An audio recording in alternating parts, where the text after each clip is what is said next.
Recentemente eu trouxe um vídeo aqui no canal sobre o universo de Um Lugar Silencioso e também sobre o spin-off Um Lugar Silencioso Dia 1 que tava pra estrear. Eu tava bem ansiosa pra conferir essa produção que prometia mostrar a origem de tudo, né, sobre como os aliens com cara de planta carnívora chegaram por aqui e deixaram o mundo em silêncio pela primeira vez. E pois bem, o filme estreou, tá aí nos cinemas, eu já assisti e te conto hoje o que eu achei dessa nova edição da franquia, sem spoilers.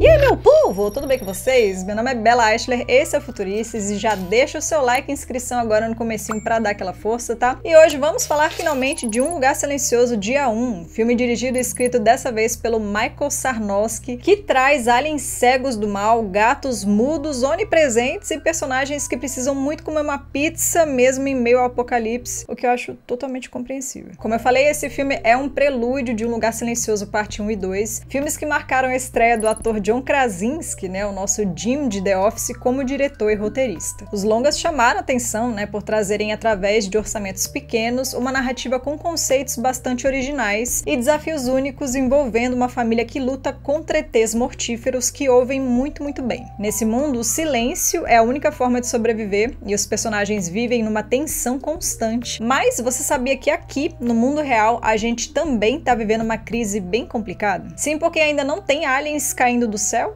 por enquanto, mas a crise climática já é uma realidade bastante preocupante. E assim como os personagens dos filmes precisam ser estratégicos para sobreviver, a gente também precisa tomar decisões inteligentes para garantir o dia depois de amanhã. E é por essas e outras que eu tô sempre recomendando para vocês as roupas sustentáveis e tecnológicas da Insider, né? Segundo o Fórum Econômico de Davos, se a gente continuar nesse ritmo, em 2050 vai existir mais plástico do que peixe nos oceanos. E um dos grandes vilões dessa história é o poliéster, né, que solta microplásticos a cada lavagem. O algodão também tem culpa nisso, porque para produzir só 1 quilo dessa fofura a gente gasta em média 10 mil litros de água, tá? Acredite se quiser. E é por isso que a Insider escolhe matérias-primas que têm o menor impacto ambiental possível, porque eles sabem que o planeta também precisa de um respiro, né? Além disso, o catálogo conta com a Tech T-Shirt, né? Uma blusa tecnológica super prática, mais macia que o algodão, que não desbota nas lavagens, mantém você fresquinho, evita cheiros ruins, dispensa o uso do ferro de passar e é muito durável também. Vale a pena e é claro que tem cupom para você, é só colocar no carrinho Futurices para ganhar 12% de desconto. O link do site tá aí na descrição. Então vai lá e aproveita para vestir um futuro mais consciente agora com a Insider. Mas bora então voltar para nossa análise sobre Um Lugar Silencioso Dia 1, que mostra justamente o dia 1 da invasão alienígena na Terra. Apesar da introdução do segundo filme mostrar um pouquinho ali como foi o início desse apocalipse através de cenas muito legais, né, com vários planos sequências super tensos, a franquia não tinha trazido até então muitas explicações sobre como o mundo entrou em colapso. Então, Um Lugar Silencioso Dia 1 veio justamente para mostrar o começo de tudo, ou era o que a gente esperava, né? Porém, dessa vez a gente não vai acompanhar a família Abbott em uma cidadezinha do interior, né? Mas sim novos personagens na megalópole de Nova York, uma das cidades mais barulhentas do mundo. Um desses personagens é a Sam, uma mulher que está cansada de estar sempre frágil e com dores por conta de um câncer terminal. Ela já aceitou seu destino e tudo que quer um pedaço de pizza antes de se despedir, mas os planos dela são atrapalhados quando vários meteoros recheados de aliens caem em Nova York, né? Nesse caos, ela vai fazer de tudo para salvar o seu gatinho Frodo e também para realizar esse último desejo de comer uma pizzazinha boa, tudo isso sem fazer um barulhinho sequer. Na jornada, a Sam acaba esbarrando no Eric, um advogado perdido e bastante assustado, que diferentemente dela experimenta a sensação do fim dos tempos pela primeira vez. Bom, e o que eu já posso contar para vocês de cara, gente, é que se vocês estavam esperando um filme de ação pura, daqueles grandiosos com explosões, violência, terror e caos generalizado, a boa notícia é que sim, você vai encontrar isso em Um Lugar Silencioso Dia 1, mas o diferencial da coisa é que tudo isso serve aqui como pano de fundo para um drama intimista sobre a vida, a morte e o valor das pequenas coisas. Por outro lado, se você, assim como eu, estava esperando entender mais sobre os aliens, sobre por que eles vieram para cá, o que eles querem, além de torrar o nosso saco, quem é o líder deles, ou sei lá, esquece. tá? Porque, mais uma vez, Um Lugar Silencioso não tá preocupado em dar maiores explicações canônicas para essa invasão alienígena. Ou seja, aqui de novo a ficção científica não serve para falar sobre seres de outros mundos, né? Mas sim para falar sobre seres do nosso mundo mesmo. Nesse caso, especificamente sobre como a gente lida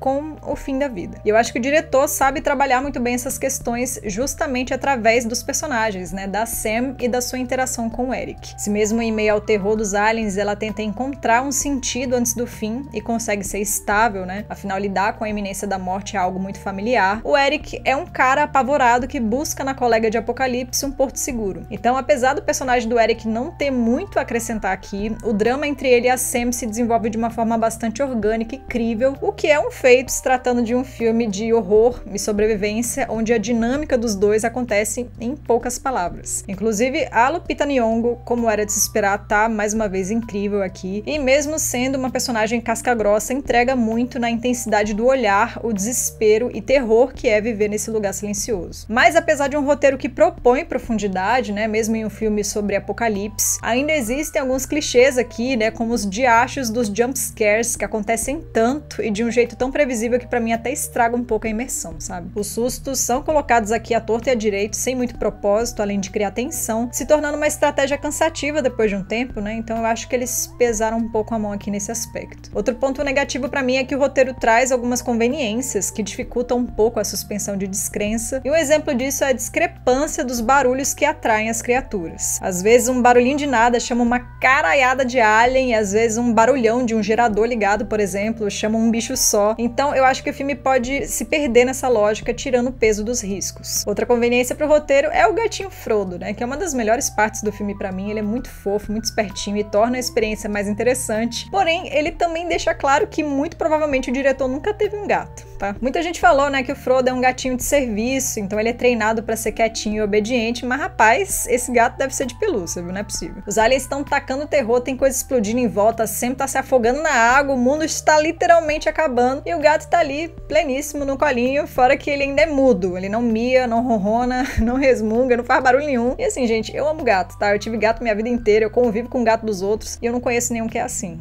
Pelo menos até agora. Mas o gatinho é o highlight, tá? Eu prefiro o filme com ele, mesmo ele sendo um gato alienígena, do que sem ele, com certeza. Inclusive, eu aposto que esse gato é o líder dos ETs, tá? Mas infelizmente a franquia não quis elaborar essa ideia. Outro ponto que eu acho que vale comentar é sobre a ideia de tornar Nova York o novo cenário de Um Lugar Silencioso. Conhecida como a cidade que nunca dorme, né? Nova York se torna o centro dos holofotes por ser um desafio por si só. Afinal, o lugar é rodeado por uma sinfonia de barulhos e ruídos altíssimos, né? Como buzinas, perfuradores, britadeiras, gritos e roncos de motor. Então, com certeza seria bem complicado sobreviver ao ataque de monstros sensíveis ao som nessa cidade, né? O resultado, a princípio, é muito positivo, porque a direção do Sarnowski não economiza na hora de exibir o choque, pavor e incredulidade de quem encara esse apocalipse. Inclusive, essas cenas de grande escala são muito bem feitas, e o diretor faz questão de manter uma certa proximidade com a Sam nesses momentos, para que a gente sinta que tá no meio do caos junto com ela. Então, essas cenas iniciais da invasão trazem uma tensão bastante palpável, porém, eu acho que esse novo cenário da megalópolis poderia ser muito melhor aproveitado, tá? Isso porque eu acho que é tranquilo falar pra vocês aqui que no filme existe um lapso temporal curtíssimo entre o momento em que a invasão acontece e o momento em que as pessoas já estão em silêncio tentando sobreviver. Ou seja, o longa não mostra como a humanidade descobre que os bichos são cegos e tem uma super audição, né? Essa adaptação ao perigo acontece de um jeito muito rápido, provavelmente porque, como eu disse, o intuito aqui é focar mais no drama dos personagens, né? Mas eu confesso que eu fiquei bastante desapontada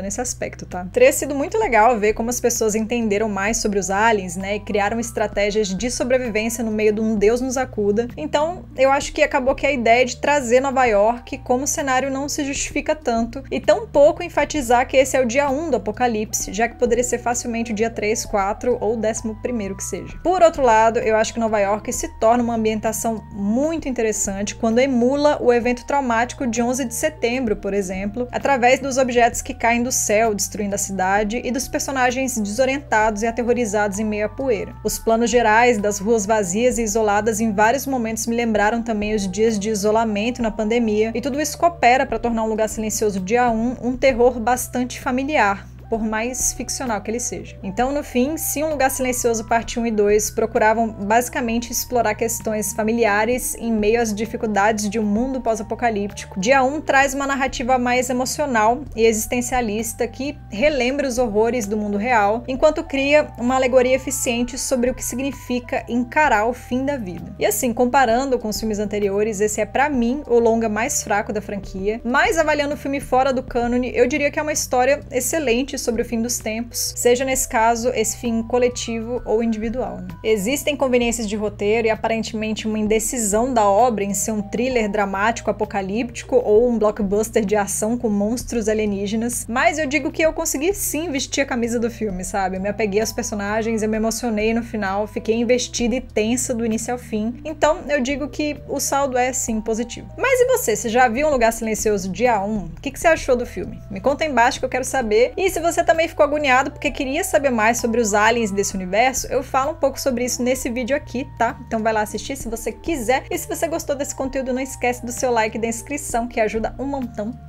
Um beijo e a gente se vê no futuro.